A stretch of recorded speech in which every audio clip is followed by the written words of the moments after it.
Hello दोस्तों, संदीप रेड्डी वांगा और दीपिका पादुकोण की लड़ाई बहुत ज़्यादा बढ़ गई है।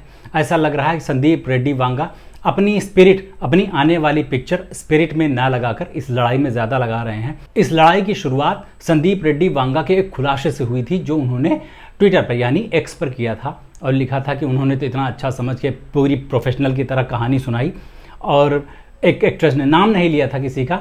उन्होंने बताया कि सेलिब्रिटी ने उनकी कहानी को इधर उधर जाके गा दिया, सुना दिया और ये डर्टी पीआर किया उसके चक्कर में और फेमिनिन वगैरह को भी लपेटा। उसमें बहुत सारी चीज़ें उसमें लिखी हुई थी, लंबा पोस्ट था, लेकिन उसका लब्बो लुआब ये था कि उन्होंने किसी के ऊपर अनप्रोफेशनल होने का इल्ज़ाम लगाया और अपनी कहानी लीक करने का भी इल्ज़ाम लगाया।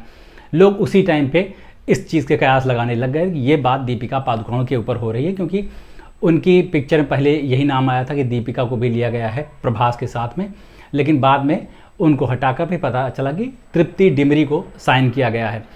तो बाद में ये कहानियाँ भी चलने लगी कि दीपिका पादुकोण ने क्या क्या डिमांड रखी थी। उसमें 20 करोड़ की फ़ीस के अलावा उन्होंने कहा था कि प्रॉफिट में शेयर भी चाहिए, उसके अलावा 8 घंटे की शिफ्ट चाहिए हमको, और तेलुगु भाषा में वो डब नहीं करेंगी।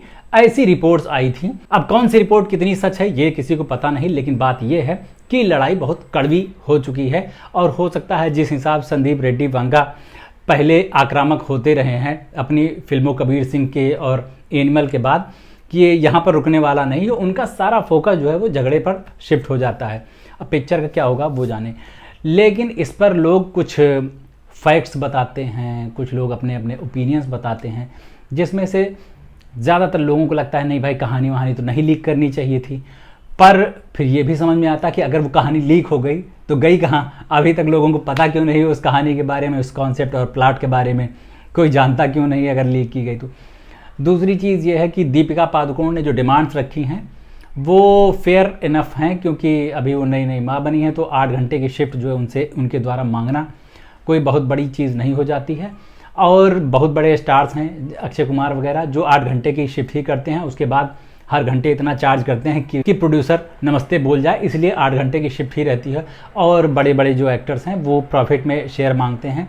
लेकिन हो सकता है कि संदीप रेड्डी वांगा दीपिका पादुकोण को अभी इतनी बड़ी स्टार या एक्ट्रेस नहीं समझ रहे हैं जितना बाकी सबको मानते हैं, और इसीलिए ये डिमांड पूरी करने से बेहतर उनको लगा कि इस पर एक्स पर भड़ास निकाल दी जाए। दूसरा ओपिनियन एक और आता है कि दीपिका पादुकोण हिट एक्ट्रेस हैं। उनकी जो पिछली पिक्चर आई थी जवान, वो भी सुपर हिट रही थी और उनका जो करियर ग्राफ है वो ऊंचा रहा है, जबकि उनके अगेंस्ट जिनको कास्ट किया गया था उसमें प्रभास का, उनकी बाहुबली के बाद लगभग सारी फिल्में ही फ्लॉप हुई हैं, बुरी तरह से पिटी हैं, और कुछ कुछ तो ऐसी हैं जिनका वो खुद नाम नहीं लेना चाहेंगे, आदिपुरुष जैसी।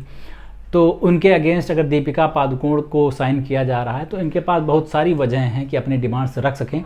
लेकिन फिर भी इसके बाद भी अगर संदीप रेड्डी वांगा को वो मांगे मंजूर नहीं हैं तो फिर कोई क्या ही कर सकता है।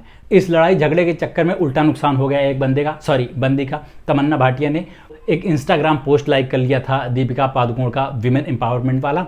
उसके बाद फिर फट से उस पर से लाइक हटा भी दिया और एक छोटा सा वीडियो पोस्ट किया कि भाई ये इंस्टाग्राम अपने मन से किसी की पोस्ट क्यों लाइक कर ले रहा है, जस्ट लाइक विराट कोहली। तो अभी तक इन दो लोगों के अलावा किसी और यूज़र के या सेलिब्रिटी की तरफ से ये शिकायत तो नहीं आई कि इंस्टाग्राम अपनी तरफ से खुद ही पोस्ट लाइक कर ले रहा है। ज़रूर हो सकता है कि तमन्ना भाटिया आने वाले दिनों में अपने जो उनके पास आने वाले ऑफर्स हैं उन पर ग्रहण नहीं लगाना चाहती, इसलिए वो बहुत सेफ खेलना चाहती हैं, जो कि सही भी है। लेकिन थोड़ा इसका सोच समझ के ध्यान रख के पोस्ट वगैरह लाइक करनी चाहिए, इससे सबको पता चल जाता है। प्रैक्टिकल बनो भाई साहब, बिजनेस देखो बिजनेस। खैर ये लड़ाई जो है वो तो गंदे मोड़ की तरफ बढ़ती जा रही है, गंदे नाले की तरफ बढ़ती जा रही है। इसका इस फिल्म पर, स्पिरिट पर अच्छा असर पड़ेगा या बुरा असर पड़ेगा, एनिमल की तरह हिट होगी या बर्बाद हो जाएगी, क्या लगता है आपको बताना ज़रूर नीचे कमेंट करके। और मेरे चैनल को अगर सब्सक्राइब नहीं किया है तो प्लीज़ कर लीजिए। अभी चलते हैं, लौट के मिलते हैं, नमस्ते।